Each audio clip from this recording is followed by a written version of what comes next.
Hi, and welcome to another episode of Hot Takes with me, the Silver Fox. The SNP is falling apart. It is like a three-ring circus. Unfortunately, all three rings are filled with clowns. There is no way the party can survive what's going on. The infighting, the backbiting, the internecine intrigue. It is wonderful and delicious to watch. I've never seen a party fall apart so quickly or so badly before. I do have a story also about Humza Yousaf. I trailed it yesterday in one of the videos. I was looking for confirmation. In actual fact, it's come out in the Scottish Daily Record today. So we do have that confirmation. I will be covering that. So hit that subscribe button so you don't miss the Humza Yousaf story, which will be coming after this one. But here, we're just going to do a roundup of this week's SNP news. And boy, it's great to watch, isn't it? Anyway, here goes. So the Mail have done this piece. I think we can all generally agree with it. They're saying the party's over as the SNP sensationally implodes. Sturgeon's husband is forced to quit as he lies about party membership numbers and leads to fears of the First Minister ballot rigging, while Tories demand he answers questions about the 600,000 missing from coffers. And also, what was that 107,000 that he suddenly found down the back of the sofa that he then gave without notifying anyone? And he put it back into the SNP because they were having cash flow issues. What was that about? So, there's a lot of questions to be asked by Scotland's most honest man. But anyway, critics feared the numbers were being used to inflate support for Humza Yousaf. Well, no shit, Sherlock. We all knew that. We said that from day one. Murrell admitted he was responsible for misleading claims about membership. So what he's saying is he's a liar. He knew it was wrong and he lied. The SNP sensationally imploded last night after party chief executive Peter Murrell was forced to quit. See past videos. This was just weeks after his wife, Nicola Sturgeon, announced her shock resignation as First Minister. Yep, she knew the gig was up. She knew that all these figures would come out and that they would they would cause her ignominious end, and so she decided to jump before she was pushed and or arrested.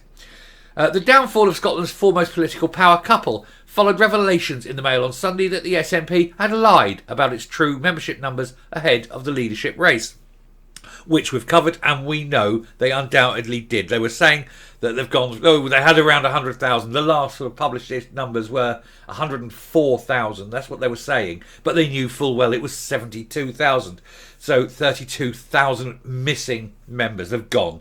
But then they sent out ballots for 78,000. So they knowingly put out 6,000 more ballots than they knew they had as members. You can guarantee that those 6,000 ballots would have been pre-filled in for Mr. Humza Yousaf. It stinks. And if it is, that is actually a very, very serious crime. And those two, and certainly him, but probably both of them, would have to do some serious time in prison if that was proven.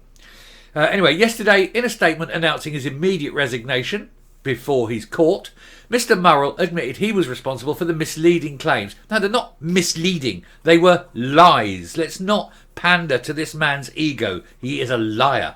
About membership figures, which the party had repeatedly said stood at 100,000, but were actually around 72,000. His bombshell departure comes amid a continuing police probe into how the Independence campaign donations have been handled and questions over why he made a personal donation of 107,000 to the party amid a cash crisis, a party that supposedly had 600,000 that's somehow gone missing.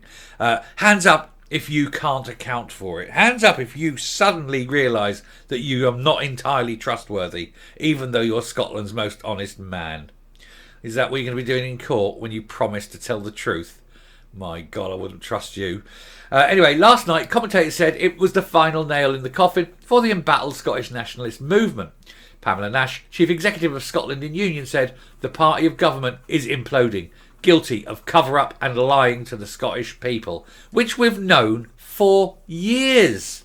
It's provably lying for years. How they've got away with it, nobody knows. Murrell's resignation, along with other senior figures in the SNP, because it isn't just the one. There's a whole trail of them. All these rats leaving the sinking ship. It shows that the nationalists are no longer fit to govern. They've never been fit to govern. Scottish Conservative Chairman Craig Hoy said a fish rots from the head down, and the same applies to the SNP. Peter Murrell's resignation is a long overdue one, but there remain serious questions for him to answer, not least over the missing 600,000 from party accounts. Well, at least 600,000, and the questions of the 107,000.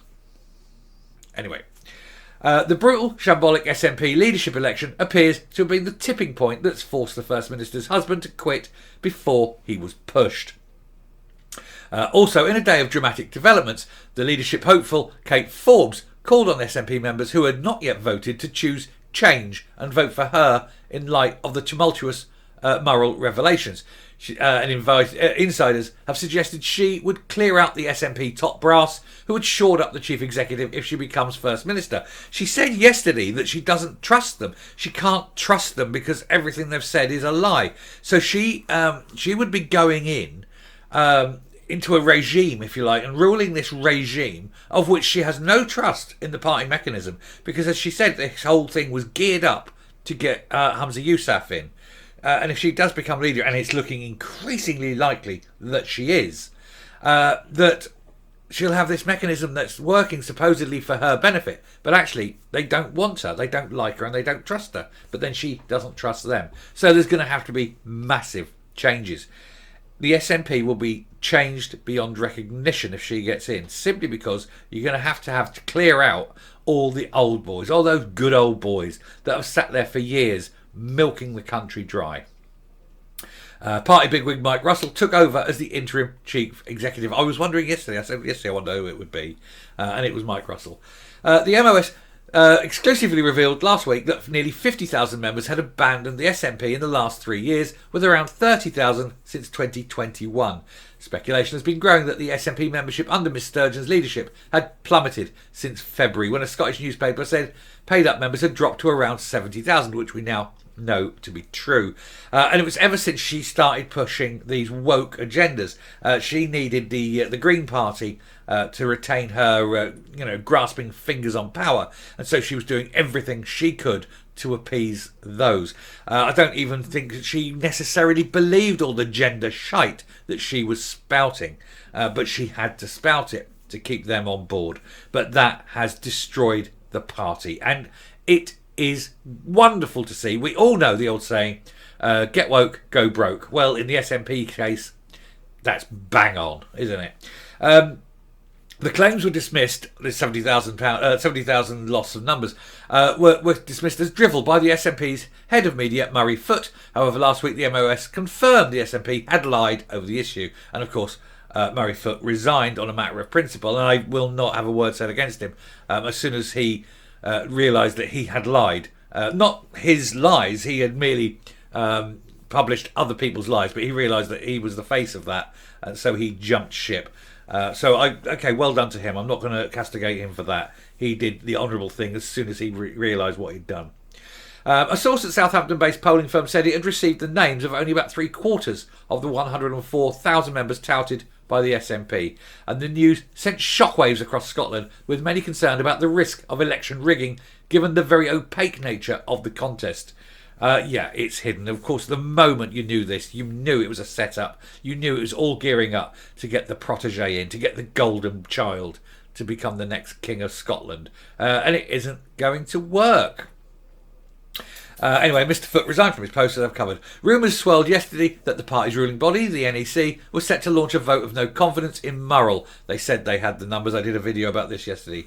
However, Mr Murrell conceded his 24 years in office had come to an end, and rather than face a cripplingly embarrassing vote, decided to leave the party rudderless. It's been rudderless for 24 years. Let's face it, he's been running it, been in the party for 24 years. It's never actually been going anywhere. In fact, it's going backwards. This ship is sinking. He said he's now decided to confirm his intention to step down as chief executive with immediate effect, not a day too soon. And then it's just him going on guffing about how wonderful he is. The party's falling apart. The Tories are calling for a complete investigation into the 600,000. We know the police are involved. They are examining the accounts. Questions will be asked. And the great thing is Now that she's a dead duck leader and he is no longer a part of the party hierarchy, the police will find it much easier to invite him for, shall we say, an interview without coffee, as my old commanding officer used to say when you were getting a bollocking, and sort of question him about it without any kind of overt political influence being seen to be had. I think the police now in Scotland will stop being afeared of the SNP as the power base is collapsing around them, because we all know that effectively the police were the Stasi for the SNP. Police Scotland were, under direct rule from Holyrood, it must be said. And that's why certain questions were never asked, and certain people got away with a lot of things for so long. And we're not just talking about the monetary and the fiscal stuff, of course. We're talking about the sexual stuff that often involved children, as we know from the various court cases that have appeared recently and are still ongoing. We've got a corrupt, nasty, degenerate government clinging on to power for the last few years until the general election. But I think as soon as this race is over, as soon as the new glittery turd leader emerges, probably Kate Forbes, there needs to be a general election in Scotland. They need to re-elect and have a new government, a new mandate, and a clear out of the Aegean stables that is the current government. Anyway, I shall stop and I shall come up and we'll round off this video. Well, it's now the twilight of their careers. Will they spend them together? Not a chance. They tend not to put married couples into the same jail cell. But assuming that they escape the same jail cell, they'll certainly still be apart. Obviously, they don't need to pretend anymore about their proclivities or their direction. They can each get on their own bus, can't they? We know that it's a marriage of political convenience. They'll split quietly. She'll go off and live with someone. He'll go off and live with someone. And that'll be the end to them. But it shouldn't be. Because there's no way these people who... And remember that she always goes on about how little she takes as First Minister. There's no way these people have got the kind of properties that they have based on their income. And I don't mind that a millionaire becomes a parliamentarian or a politician. But I do care when a politician becomes a millionaire. You have to ask how and why. And I think the police need to do a full investigation. Because I think, and it's only my opinion, of course I've got nothing to back this up, but I'm pretty sure, in my opinion, allegedly, that there is some corruption, some, let's just say, malfeasance involving income somewhere. Can't put my finger on it, and I don't know if it's true. But it just seems odd that they've got this sort of money when they claim to earn so little. And that's for another video. Anyway, thank you very much for listening. If you like what you see in here on the channel, please hit that subscribe button right now. Ring the bell that's next to it. Leave a like. Leave a comment. Please share the video. Definitely leave a like, though, because of the YouTube algorithm, political election. They push it down. So do leave a like. Anyway, until next time, stay safe, stay well. Keep your eye on these people, because you can guarantee there's some form of corruption there. And goodbye.